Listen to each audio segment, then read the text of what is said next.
Oui, comme on pense que les matières premières venant de la RDC sont le facteur pour la guerre à l'Est, à mon avis, la réalité est qu'on ne peut pas réduire aux matières premières, on ne peut pas dire que c'est seulement les matières premières qui sont à la base de la guerre.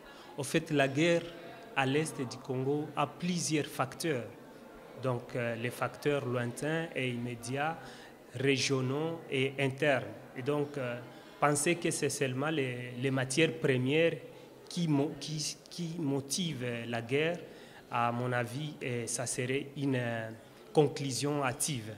Parce que prenons l'hypothèse qu'on suspend l'activité minière, on fait l'embargo sur les minéraux de l'Est. Est-ce que vous pensez que directement il y aura la fin de la guerre? À mon avis, je pense que non.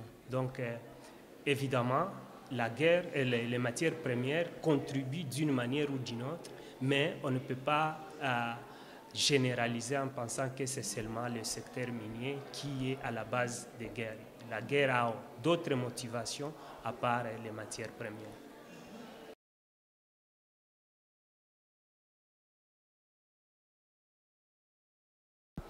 Si on dit qu'on va boycotter les matières premières venant de la RDC, c'est en quelque sorte pénaliser la population locale de la RDC.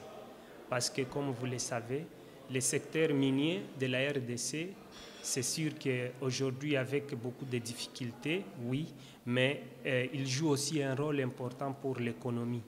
Et même si on essaie de boycotter les matières premières, mais on ne va pas contrôler et ça sera d'autres pays qui vont profiter. On va bloquer le Congo, mais les autres pays de la sous-région vont continuer à exporter. Et là, c'est la RDC qui va perdre.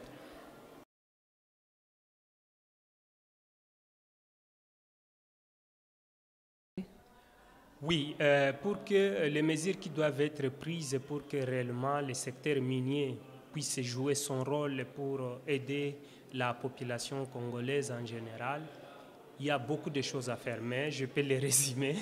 Je peux les résumer et je vois déjà l'implication de tous les acteurs à tous les niveaux.